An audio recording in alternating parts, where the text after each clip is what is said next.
Jeff Currie, what do your Goldman Sachs Excel spreadsheets say about oil price next year based off the mystery of global demand? Well, we're definitely bullish come next spring, but what happens between now and next spring, that path is highly uncertain. You have China COVID cases surging, so you're getting forced lockdowns that were not planned. Which is impacting demand up to about 1.2 million barrels per day. Coincidentally, the same size as the OPEC cut. So, I think that's important development there. First time ever OPEC ever cut in anticipation of a demand loss. And then you have the G7 price cap, which just, they keep rolling the dial and it gets milder and milder every day. It's, least enforceable through shipping insurance. And then you also have the cap coming out at 65, right. 70, well above the 60 that really put the clamp on them. Let's go back to your Chicago microeconomics. What is the elasticity or responsiveness of demand if China wakes up and moves forward and comes out of COVID? How rapidly will that demand pick up, when and if?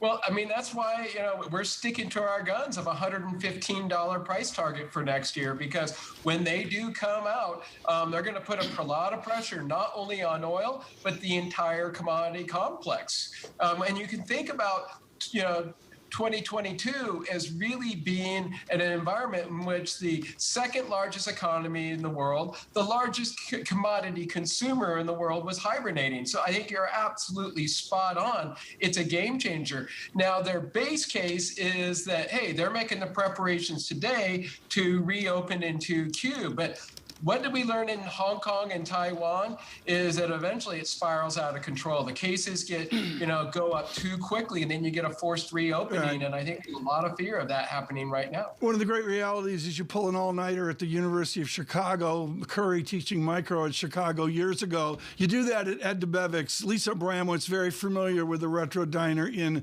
Chicago. So the last from Chicago greets her colleague. All right, no need to sort of relive those moments ahead of Thanksgiving. Jeff, I am wondering, though, when you talk about the supply-demand dynamic and demand picking up with China, on the supply side, how much of Russia's oil has actually been taken off the market given the refineries in India and the exports over to Europe?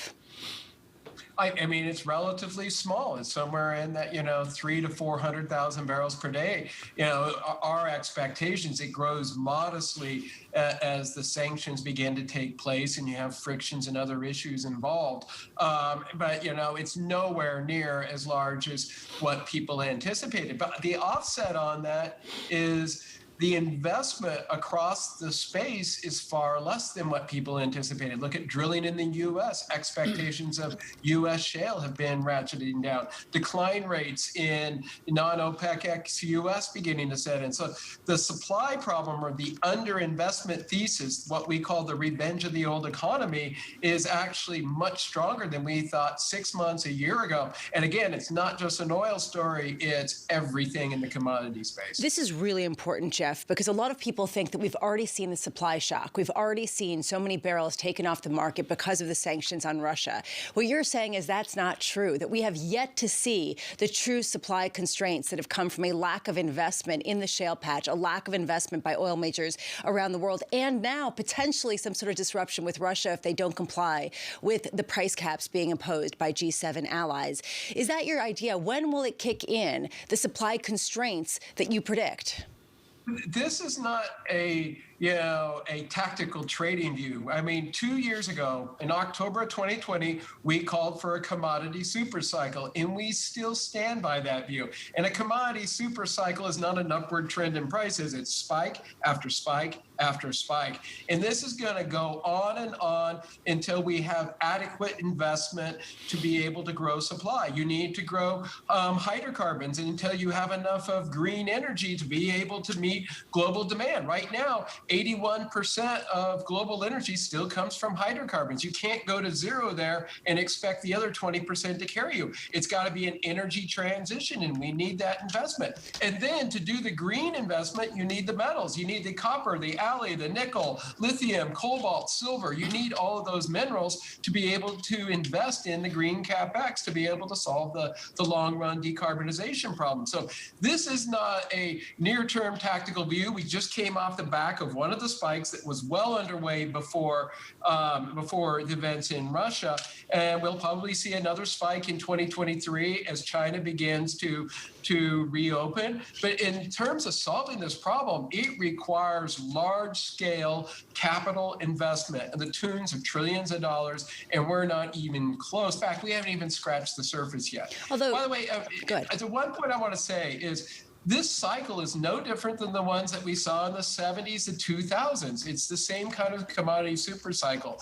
And I want to make a point. Yeah. What preceded the 70s? The Nifty 50, new economy. What preceded the 2000s? It was the dot-com boom. What preceded this one? The FANG boom. That's what we call the revenge of the old economy. New economy takes all the capital from the old economy, starves it of the investment it needs to grow the supply base, which then shifts you into this super cycle environment. On the flip side, what do you say is the revenge of the supply-demand dynamic, that when you hit $123, $125 a barrel on WTI, demand destruction really comes into play, and we learned that over the past couple of months. How much does that cap where oil prices could go?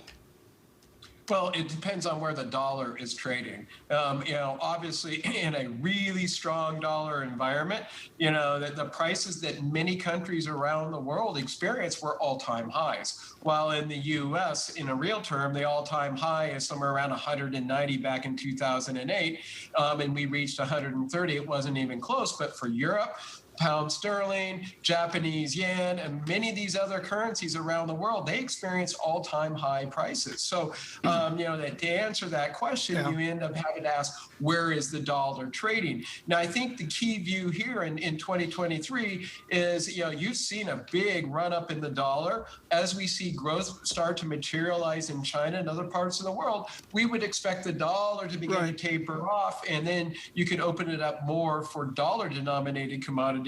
But the big event in 2022 was not the fundamental side of the commodities, but it was the dollar. Hey, Jeff, I want to jump to the Chinese wall here, and I want to go from Jeffrey Currie out to Neil Mehta.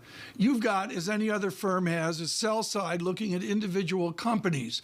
How do you link your world and these constraints that lead to a higher Brent crude barrel over to their world, which is single stock selection, like his stunning call on ExxonMobil? When you look at the way the equity's been trading, they've been looking through this noise in the commodity price because they're beginning to see that long-term story. And by the way, Exxon versus Microsoft exemplifies this revenge of the old economy story. Tom, you've been doing this as long as I have. How many times have you seen Microsoft, the largest company in the world, and how many times have you seen Exxon, the largest company in the world? You go back to 2000, Microsoft on top, Exxon nowhere to be found. And then you didn't invest in oil, and then you had that super cycle. 2010, Exxon on top, Microsoft on the bottom, in reverse.